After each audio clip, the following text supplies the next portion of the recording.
All right, well, we have been telling you for months now about the FBI's plans to roll out its next generation identification program, that facial recognition project that will make its fingerprint database seem like a prehistoric relic. Now, the system uses existing mugshots and matches them with faces in crowd shots. Also uses social networking sites. And what's going to happen is an entirely new database of images will be created. According to the FBI, the reason for this is to help find criminals and terrorists. Well, now it's official. The program has been tested in Michigan, has been given the green light in pilot runs in places like Florida and North Carolina, two states which, by the way, just hosted major political conventions, and also here in Washington, D.C.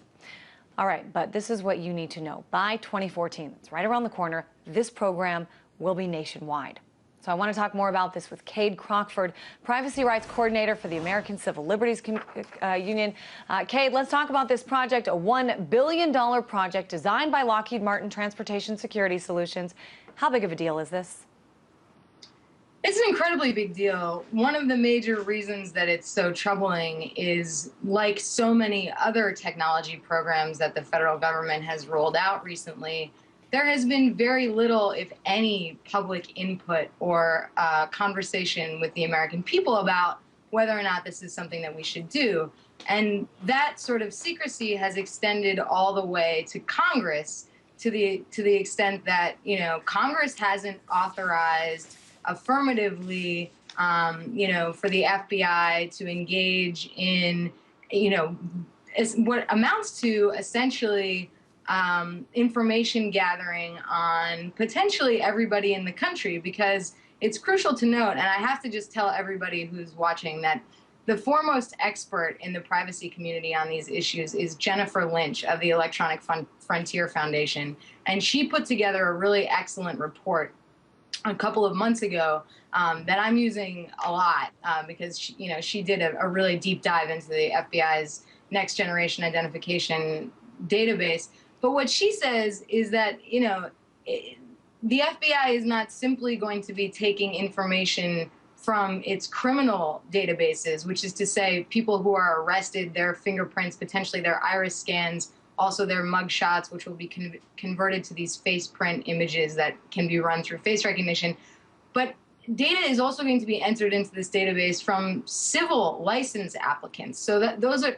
And already the FBI contains the fingerprints of 33 million people who have simply applied for civil licenses. And now that's just one piece of the non-criminal data that will be in the system. Another piece will be any federal employee who's ever gotten a background check. So this is, potentially millions of people who have never even been accused of any crime, let alone the many tens of millions of people who have been arrested for crimes without having been convicted of any crime.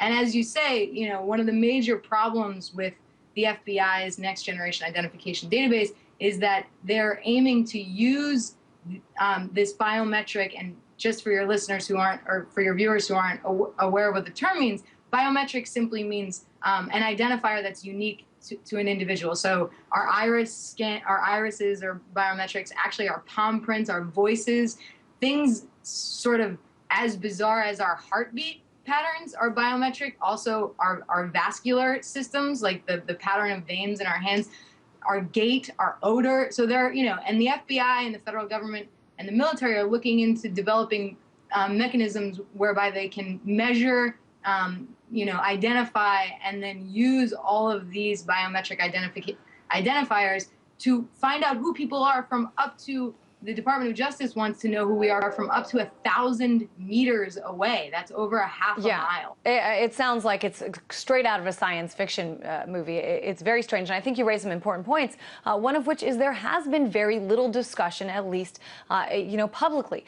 We haven't seen this discussed in Congress. There's, a few people who have spoken out, sort of asked questions about this. I think Senator Al Franken is one of them, but very few people have said, hey, before we implement this, let's actually discuss it and vote on it. And it is interesting, Kate, because for those people who use Facebook, you see sort of the bare bones, start of this technology in the fact that if you post pictures, this technology knows or suggests they know who's in the pictures. And at least in my experience, the majority of the time, they're right. Now, we should say, if you want to know more about this, you can go on the FBI website. There is some information on that website. But I want to point out with you, Kate, what we don't know, what's not on the website. Questions like exactly which facial recognition software is being used, where the information is going, how it is being used. Federal agencies insist this is just a high-tech way to catch criminals, but privacy advocates say, the surveillance state is here. What's your take? Right. My view of all of this stuff, and this is not limited to biometrics, it extends to any of the, Department of Homeland Security, even military or Department of State information gathering schemes, is that increasingly in the United States, information is being collected about people who are accused of no crime, people who haven't even been arrested, let alone the government doesn't even have any reason to believe that we are involved in any criminal activity. And nonetheless, dossiers effectively are being compiled on hundreds of millions of people in this country. And, the biometrics piece is simply one aspect of that vast information gathering scheme. And it's really important to see the biometrics piece as merely one part of that system, because the real danger, and Jennifer Lynch is right to point this out in her excellent report, which I encourage everyone to read, the real danger of these biometric systems is not simply the data that will identify me, but the integration of technologies that will enable the FBI, for example, to use binoculars on a street corner that have face recognition built into them to identify me against its face recognition database in the NGI system, and then simultaneously pull up a record, perhaps from the local fusion center or the FBI's own files of every place I've ever lived, my associates. Yeah, I think it's an important point, because we're not just talking about the FBI. All of a sudden, we're talking about local and state and federal law enforcement, and it's becoming much more linked, all this information, how it's being shared and in what ways. I should mention, I was just in Tampa for the Republican National Convention. We also had a crew in Charlotte. The security in both of those places, huge. And as far as today, police in Tampa say, they've switched off those security cameras used during the RNC. But next week, the city council there will likely vote to keep those cameras up. We're talking about on light poles, traffic posts, buildings. In Charlotte, apparently there's 500 cameras. I guess last question for you is talk a little bit about, every time a city has an event, even, a sporting event, a baseball game, a football game, these cameras are more and more prominent, and talk about the effect that will have on us as a society. That's right. Here in Boston, we hosted the DNC in 2004. We got a lot of money for surveillance cameras, and, the Boston Police Department made a whole host of connections with federal law enforcement. None of that has gone away. So the sort of security state that was imposed on the city in 2004 still remains. We had the first random, quote unquote, subway bag checks in 2004. We still have them 8 years later. So you're right. Finally, I would just like to say that the real issue that this biometrics problem raises is the question of whether we will be able to retain any anonymity in public going forward.